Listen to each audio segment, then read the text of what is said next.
Exam Hunter से जुड़ने के लिए उसके टेलीग्राम चैनल ज्वाइन करना बहुत ही ज़रूरी है। वहाँ पर सारे आपको paid test, daily answer writing programme, prelims का टेस्ट, साथ ही साथ क्विज़ वगैरह, फ्री पीडीएफ सब आपको इस टेलीग्राम चैनल पर अवेलेबल है। आपको क्या करना होगा कि आपको जाकर टेलीग्राम पर सर्च करना होगा बीपीएससी एग्ज़ाम हंटर, या यूट्यूब के हर वीडियो के डिस्क्रिप्शन में आपको इसका लिंक मिलेगा। इसको आप ज्वाइन करके इसका लाभ उठा सकते हैं।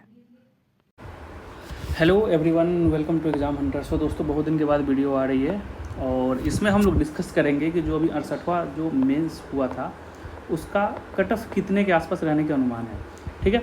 और हम लोग डिस्कस करने के पहले अब जो कंडीशंस देखेंगे ना उसको देख लीजिए। पहले सबसे पहले अगर देखोगे ना तो बहुत ही लेंदी पेपर था। अगर आप देखो तो खासकर GS2 में हमें 20 क्वेश्चंस लिखने होते हैं और यूपीएससी में भी कितने लिखने होते हैं, 20 क्वेश्चंस। लेकिन यहाँ पर बीपीएससी क्या कर दिया था इस बार कि 5 क्वेश्चन जो है ना आपको वो 38 नंबर का है। डेट मीन्स आपको उसको 4 से 5 पेज में करना है। तो टाइम का इतनी प्रॉब्लम हुई थी ना, मैं बता रहा हूँ मोर देन 60% बच्चे का है ना क्वेश्चन छूट गया है। किसी का GS1 में 1-2 क्वेश्चन छूटा है शॉर्ट्स वाले में, या किसी का पूरे 38 नंबर का छूट गया है, या किसी के GS2 में छूट गया है, या अगर जिसका छूटा भी नहीं है ना तो लास्ट में जो शॉर्ट आंसर्स है ना उसमें वो उतना अच्छे तरीके से जो प्रेजेंटेशन देना चाहिए, जो लिखना चाहिए, वो लिख नहीं पाए। तो ऐसे प्रॉब्लम आया है इस बार। और लेंदी बहुत था, काफ़ी लेंदी था, समझ रहे हो। मतलब 3 घंटे में you have to fill more than 60 pages. तो एक बहुत बड़ी बात हो जाती है, ठीक है। तो पहला है कि पेपर बहुत लेंदी था। सेकेंड था कि बहुत सारे बच्चे हैं ना पेपर कंप्लीट नहीं कर पाए हैं। किसी का 15 नंबर का छूटा है, किसी का 38 नंबर का छूटा है, किसी का 7 नंबर का छूट गया है, किसी के स्टेट्स में कुछ पोर्शंस गलत हो गए हैं, 1-2 क्वेश्चंस गलत हो गए हैं, ठीक है। उसके बाद तीसरा फैक्टर जो था, अगर आप GS1 और GS2 का अगर देखे होंगे तो अनकन्वेंशनल टाइप के क्वेश्चंस थे। जैसे अपन लोग पहले क्या होता था बीपीएससी में कि रटाया गए और वहाँ पर आ गया वही क्वेश्चंस करके आ गए। खासकर GS1 में जो हिस्ट्री वाला सेक्शंस में वो था, ठीक है। उसके बाद एक नया पेपर ऐड किया है एसे। तो एसे भी दोस्तों जो निबंध है ना ये भी कहीं ना कहीं तक कट ऑफ को कम करेगा। अब देखो, अब इसके पहले क्या था, ऑप्शनल पेपर था, ठीक है। तो ऑप्शनल पेपर में बहुत सारे जो साइंस वाले जो बैकग्राउंड थे और ज्योग्राफी हो गया, हिस्ट्री हो गया, इस सब में काफ़ी अच्छा स्कोर होता था। मतलब अप्रॉक्स अगर साइंस वाले में देखा जाए तो 180 से 240 के बीच में नंबर उठते थे। और जो कुछ अच्छे सब्जेक्ट्स है, ज्योग्राफी हो गया, इसमें एवरेज ही 170 उठते थे। तो इतने अच्छे मार्किंग के बावजूद भी अगर देखा जाए तो कट ऑफ जो मेंस का जाता था 450 के अराउंड जाता था और फाइनल 530 से 540 के बीच में रहता था, ठीक है। तो ये सब 4 फैक्टर है जिसके कारण हम लोग कट ऑफ डिसाइड करेंगे, ठीक है। तो अगर आप GS1 का देखोगे तो GS1 में सबसे बड़ी दिक्कत ये थी दोस्तों कि जो क्वेश्चंस पूछा गया था, खासकर जो आईआर का जो आईआर वाला जो पोर्शन था और आईआर करंट अफेयर्स वाला, उसके जो शॉर्ट्स आंसर थे ना वो पूरे अनकन्वेंशनल टाइप के थे। मतलब national scout, I think majority of the student को पता नहीं होगा कि भाई ये था क्या। उसमें बहुत सारे क्वेश्चंस थे।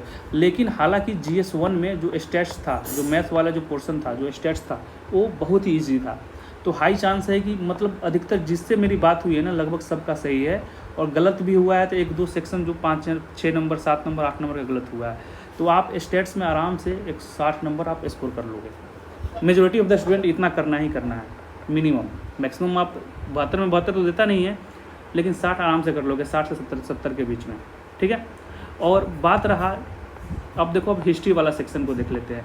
तो हिस्ट्री वाले सेक्शंस में मुझे नहीं लगता कि उतना हार्ड पेपर था। वेस्टर्न एजुकेशन आप कर दोगे, रविंद्रनाथ टैगोर सबको पता था कि आने वाला है, वो आ गया। तो 2 38 नंबर का तो ऐसे ही निकल गया अपना। उसके बाद जो शॉर्ट आंसर में सारे क्वेश्चंस आते थे, 2 क्वेश्चन थोड़ा अनकन्वेंशनल था, लेकिन अगर आप पीटी वगैरह पढ़े होंगे तो लिख देंगे। 1858 का जो एक्ट था वो पूछ दिया था, और एक पूछ दिया था केप्स वाला जो क्वेश्चन था ना, वो पूछ दिया था। तो हिस्ट्री में आप अच्छे से मैनेज कर सकते हो। लेकिन आईआर में क्या था ना कि आईआर में थोड़ा मतलब जो लड़का का राइटिंग स्किल्स सही होगा, जिससे स्टूडेंट का राइटिंग स्किल्स सही होगा और क्वेश्चन सही से पढ़ के वहाँ पर लिखा होगा ना, तब वो बढ़िया नंबर ला सकता है। क्योंकि एक क्वेश्चन ही नहीं थे, एक क्वेश्चन में बहुत सारे सब टॉपिक्स पूछ दिए थे। और इसके जो खासकर जो शॉर्ट आंसर थे ना, दैट इज़ वेरी अनकन्वेंशनल। मतलब कुछ भी उठा के पूछ दिया, समझ रहे हो। तो इसमें वही बंदा नंबर ला सकता है जिसके राइटिंग स्किल्स पर काफ़ी अच्छी कमांड हो और काफ़ी अच्छा नॉलेज हो। इनफैक्ट ओवरऑल घुमा की बात थी कि जो यूपीएससी का स्टूडेंट है उनको एक हेल्प कर देगा थोड़ा बहुत, ठीक है। तो अगर आप GS1 में अगर स्टेट सही है और हिस्ट्री वाला सेक्शन ठीक ठाक चला गया है और आईआर एवरेज गया है, तब आराम से 150 से 160 के बीच में नंबर ले आ दोगे। मैं इसका मिनिमम बोल रहा हूँ कि इतना नंबर आ सकता है, स्टेट सही है तब मैक्सिमम भी आ जाएगा। ठीक है, अब आ जाओ जीएस, अब आ जाओ इसका GS2 के बारे में। तो GS2 में देखो अब एज यूजुअल क्या है कि उसमें एवरेज नंबर ही उठता है, 150 नंबर उठते हैं, हाईएस्ट है, एवरेज 130 के आसपास ही उठता है। लेकिन इस बार क्या हुआ है कि इतने लेंदी पेपर हो गया था ना कि आपको 15 क्वेश्चन शॉर्ट वाले करने थे और 5 आपको लेंदी क्वेश्चन थे। ठीक है ना, तो टाइम का बहुत ही ज़्यादा दिक्कत था और क्वेश्चन का स्टैंडर्ड भी है ना हाई लेवल था, आसान क्वेश्चन सब बोल नहीं सकते हो। तो इसमें एवरेज मार्किंग ही होगा। अब कितना होगा, पहले 130 एवरेज आता था तो उससे कम ही जाएगा ना, क्योंकि शॉर्ट आंसर तो सबकी इस बार बैंड बजा दी है। क्योंकि जो अपना आप 100% देना चाहते होंगे आते हुए भी उसमें दे नहीं सकते हो, कारण क्योंकि टाइम नहीं था आपके पास। ठीक है, टाइम नहीं था, 60 पेज 63 पेज भरना था, तो वो कोई ईजी टास्क नहीं है। तो इसमें भी मान लो आप 120 से 130 के आसपास आपका एवरेज नंबर रहने वाला है। अगर आप बहुत अच्छा परफॉर्मेंस दे दिए हो तो अब 150 तक जा सकते हो, लेकिन इतना रहने वाला है, उससे ज़्यादा आपको रहने वाला है नहीं। ठीक है, अब ऐसे है, ठीक है ना, ऐसे है। तो ऐसे में क्या है ना कि पहली बार बीपीएससी का मार्किंग हो रहा है तो किसी को कोई आइडिया नहीं है कि कितना नंबर देगा। ठीक है, लेकिन जहाँ तक मुझे भी लगता है कि ऐसे का जो तीसरा पोर्शन है ना वो बहुत ही डिफ़िकल्ट पोर्शन था। जो बिहार वाला जो था ना, आउट ऑफ जो बिहार के बंदे होंगे उसको तो समझ में नहीं आया होगा। हालांकि जो उसमें एक और था साइंस और जो रिलीजन का जो कोटेशन दे दिया था उसका, वो सब किया होगा, वो सब मार दिया होगा, वो कर दिया होगा। लेकिन एवरेज जो ऐसे है तो ऐसे में भी आप उम्मीद मत कीजिए कि 170 180 नंबर ला दे, कभी उम्मीद मत कीजिएगा। हाईएस्ट अब कितना भी लाओगे तो 150 160 तक जाएगा, हाईएस्ट उससे ज़्यादा जाने वाला है नहीं। एक्सेप्शनल हो सकता है लेकिन ज़्यादा जाएगा नहीं, क्योंकि एसए का जो स्टैंडर्ड था ना, फिलोसफिकल एसए काफ़ी टॉपिक्स पूछा था, खासकर सेक्शन 1 में। ठीक है, और यूपी पीसीएस का आप एसए देख लीजिए, यूपी पीसीएस का एसए देख लीजिए, बिहार का जो भी पूछा है उसका देख लीजिए और यूपीएससी का देख लीजिए, आपको ज़मीन आसमान का फ़र्क पता लग जाएगा। यूपीएससी को टोटली फॉलो किया है बिहार, इसके सामने यूपी पीसीएस का ऐसे थोड़ा कम है, थोड़ा ज़्यादा लेवल जो है ना थोड़ा कम है। तो ऐसे में अगर आप अच्छा परफॉर्मेंस दिए हो तो 130 से 140, मतलब एक ऐसे में आप मान के चलो कि जिस तरह से बीपीएससी मार्किंग कर रहा है जीएस में, उसके हिसाब से अगर हम देखें तो एक ऐसे में आपको अगर बहुत अच्छा परफॉर्मेंस दिए हो तो 40 से 50 से के बीच में नंबर आने वाला है। मैक्सिमम अगर बहुत ही एक्स्ट्राऑर्डिनरी, बहुत ही अच्छा परफॉर्मेंस दे दिए हो तो 50 से 55, उससे ज़्यादा का उम्मीद रखिएगा भी मत। ठीक है, तो इसमें भी मान के चलो कि एवरेज नंबर आपका 130 से 140 के बीच में आएगा। यहाँ पर हम क्वेश्चंस को डिस्कस नहीं कर रहे हैं, यहाँ पर हम कटअप को डिस्कस कर रहे हैं। क्वेश्चंस का डिस्कस आप देख लिए होंगे बहुत सारे, मैं तो लेट हो गया यहाँ पर, खुद मैं अभी फ्री हुआ हूँ। ठीक है, तो देखो अब आपका 150 से 160 जीएस में ले लो, GS 1 में। ठीक है, अगर स्टेट सही है तो, और इसलिए मैं ये नंबर ले रहा हूँ कि states majority of the student का सही है। बहुत मतलब जिससे भी पूछा हूँ सब बोल रहा है कि सही है। गलत भी हुआ तो 6 नंबर का 8 नंबर का गलत हुआ है, क्योंकि बहुत ही आसान था। उसके बाद इसका ले लो आप 130, एवरेज में ले रहा हूँ। एवरेज नंबर जो न्यूनतम नंबर हो सकता है, मैक्सिमम जो टॉपर्स का आंसर, टॉपर्स की बात नहीं कर रहा हूँ, एवरेज जो कट ऑफ डिसाइड करेगा। और इसका भी ले लो आप 130। ठीक है, तो कितना बन जाएंगे आपको 160 130 130, कितने हो गए 6 3 9 9 10 11 12। ठीक है, 2 1 हो गया, 1 2 3 4 420। ठीक है ना, तो मतलब क्या है कि 420 में कट ऑफ जाने की संभावना है, कट ऑफ जाने की संभावना है।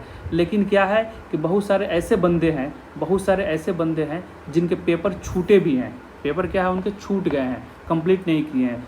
तो इसको अगर राउंड फिगर में देखें तो मुझे लगता है कि 410 से 415 के बीच में इस बार मेंस का कट ऑफ रहने वाला है। ये जनरल मेल का मैं बता रहा हूँ। ठीक है, उसके हिसाब से आप एडजस्ट कर लीजिएगा। ओबीसी, फीमेल और जो भी EWS जो भी कैटेगरी है, तो देखिएगा इस बार जो कट ऑफ जाने वाला है 410 से 415 के बीच में जाएगा, उससे ज़्यादा जाने का चांसेस नहीं है। मेन फैक्टर यहाँ पर डिसाइड पता है क्यों हो रहा है, ये इससे डिसाइड करेगा। ऐसे किसके जगह पर आया है, ऑप्शनल के जगह पर। और ऑप्शनल में जो साइंस बैकग्राउंड है, ज्योग्राफी है, ये सब हिस्ट्री है, इस सब में नंबर जाते थे 170, सोशियोलॉजी है 170 जाते थे एवरेज। ठीक है, तब हमारा कट ऑफ जाता था 445 से 450 के बीच में। लेकिन इस बार तो सामने आपको सारे बता ही दिया, तो 410 से 415 के बीच में कट ऑफ मेरे हिसाब से रहने वाला है। ये जो भी है सब अनुमान है, मुझे लगता है आप फ्री होके इससे डिसएग्री कर सकते हैं। तो आई होप यहाँ पर क्लियर हो गया। फिर हम लोग देखेंगे कुछ दिन में 67वां का जो रिजल्ट आने वाला है जुलाई में, उसका देखते हैं कि उसका क्या हाल चाल है, उसमें कितना जाने का चांसेस है। लेकिन 68वां में अगर इतना नंबर आ रहा है तो मान के चलिए कि आप इंटरव्यू कॉल के लिए कॉल कर लिए जाएंगे। और ये मत सोचिए कि सीट बहुत कम है, सीट 324 को है, तो सीट तो हमेशा रहता है, सीट के हिसाब से ही तो बच्चे देते हैं ना। अगर सपोज करो 67वां में कितना है, 67वां में 800 समथिंग सीट था, ठीक है, तो उसमें बच्चे भी तो लिखे थे ना 11,000 के आसपास। अब यहाँ पर सीट्स कम है तो बच्चे भी तो लिखे हैं 3500 कुछ रिजल्ट दिया है, जिसमें 3400 के आसपास मेंस दिए हैं। तो फ़र्क नहीं पड़ता है सीट कितना भी है, क्योंकि उतने के हिसाब से बच्चे भी आते हैं, ठीक है। तो इससे ज़्यादा नहीं जाएगा। और यहाँ तक है तो उम्मीद कीजिए कि आपका इंटरव्यू कॉल लगने वाला है, ठीक है। तो आई होप अच्छा लगा होगा। Thank you so much.